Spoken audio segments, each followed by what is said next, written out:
गुरु गोविंद दोहु खड़े पाए बलिहारी गुरु आपकी गोविंद दियो बताए।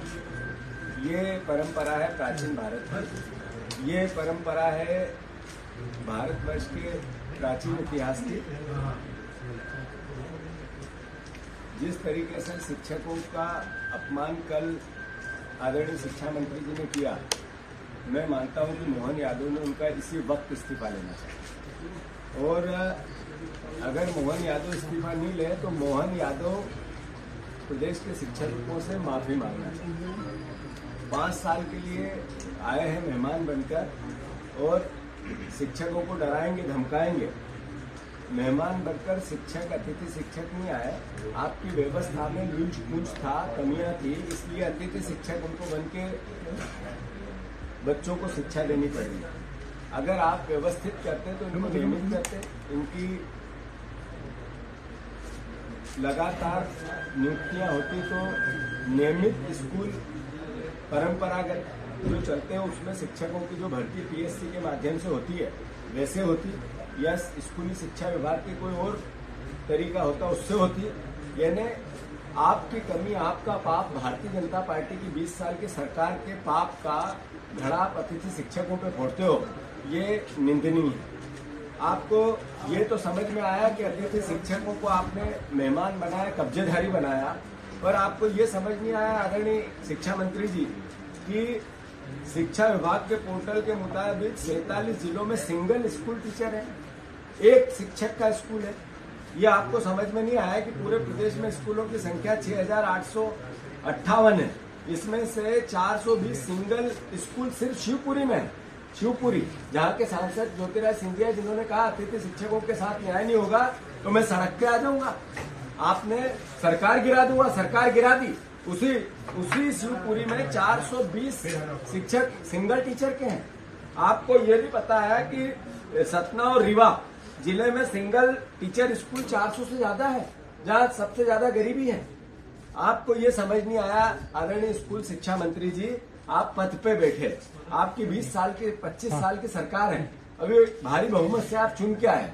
आपने हैरानी की बात तो ये कि 46 जिलों में 1275 स्कूल ऐसे हैं जहाँ एक भी शिक्षक नहीं है, सिंगल एक शिक्षक नहीं है, और आप अपमान करते हो शिक्षकों का। ये क्या तरीका है कि पिछली बार की तुलना में स्कूल का बजट आपने 28,000 से 32,000 करोड़ कर दिया, 28,000 से 32,000 करोड़, और पिछले 10 साल में स्कूली शिक्षा के बच्चे 50 लाख कम हो गए। कैसा मैनेजमेंट है, कैसा प्रोत्साहन है, कैसा स्कूल चलो अभियान है, क्या तरीका है ये कि मध्य प्रदेश में 92,695 स्कूलों में से 18,000 से ज्यादा क्षतिग्रस्त स्कूल है।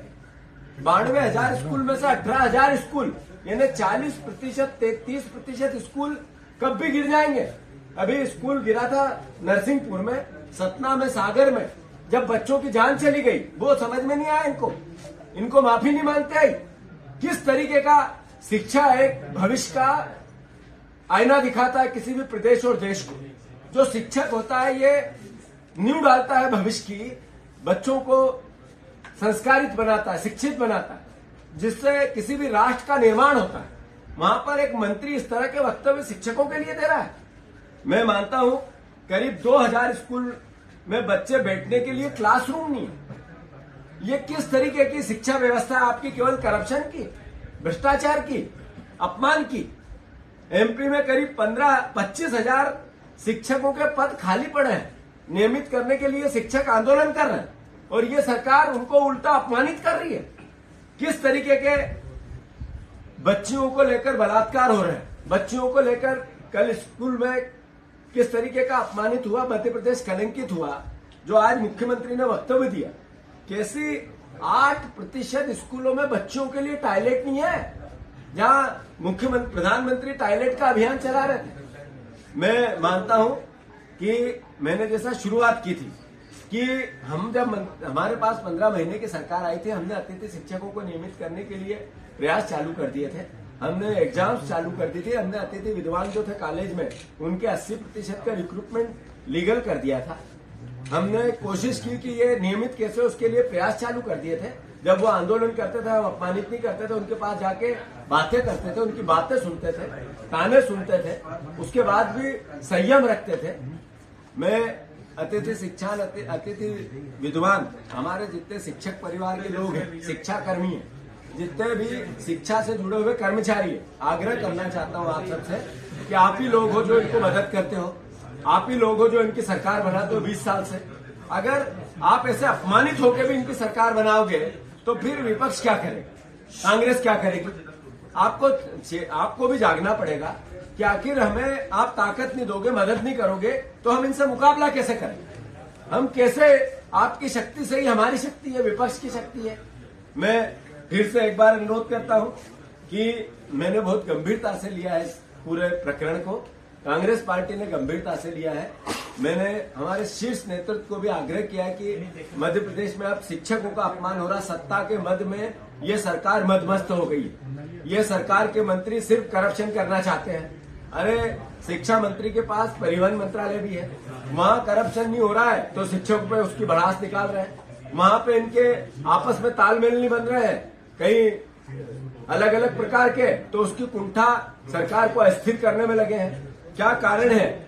हम मोहन यादव जी को 25 बार कह चुके हैं कि हम सकारात्मक विपक्ष की भूमिका निभाना चाहते हैं, जनता की आवाज उठाना चाहते हैं, आपसे सुधार की अपेक्षा है। हम चाहते हैं आपकी 5 साल सरकार चले, आपको पूर्ण बहुमत मिला, पर आप ही के मंत्री अनर्गल आरोप आप पे लगा रहे हैं। इसका मतलब क्या है? आपको अस्थिर करना चाह रहे हैं। मैं फिर से, जैसा मैंने मोहन यादव जी से आग्रह किया कि शिक्षा मंत्री का इस्तीफा लो, अन्यथा आप प्रदेश के शिक्षकों से माफी मांगो, अन्यथा कांग्रेस पार्टी शिक्षकों के पक्ष में आंदोलन चालू कर देगी। हम शिक्षकों के लिए सड़क पे आएंगे। हम ये गुरु परंपरा है इस प्रदेश की, इस देश की, भारतवर्ष की, प्राचीन भारत की, उसकी रक्षा करने के लिए हमारा दायित्व है, हमारा धर्म है, उसकी पालना करेंगे। मैं फिर से कांग्रेस पार्टी को एक नया आंदोलन दे रहा हूं जिसमें युवा कांग्रेस और एनएसयूआई के कार्यकर्ता हर जगह जगह जाके स्कूलों में जो हमारे शिक्षक है उनके पाद पूजन करेगी और उनसे इनको सद्बुद्धि की प्रार्थना करेगी। इस सरकार को सद्बुद्धि मिले, इसके मंत्री को सद्बुद्धि मिले। इसका पूरे प्रदेश में आंदोलन एनएसयूआई चलाएगी, यूथ कांग्रेस चलाएगी, हमारी महिला कांग्रेस चलाएगी कि शिक्षकों का अपमान हुआ है, उसका सद्बुद्धि की प्रार्थना भी करेगी और पाद पूजन करेगी। ये सारे जिलों में कार्यक्रम होगा। और मैं फिर से, मोहन यादव जी आप माफी मांगो या शिक्षा मंत्री का इस्तीफा लो, ये कांग्रेस पार्टी की मांग है। ये शिक्षकों का अपमान मध्य प्रदेश सहन नहीं करेगा, कांग्रेस पार्टी सहन नहीं करेगी। धन्यवाद। सर, कल से किसान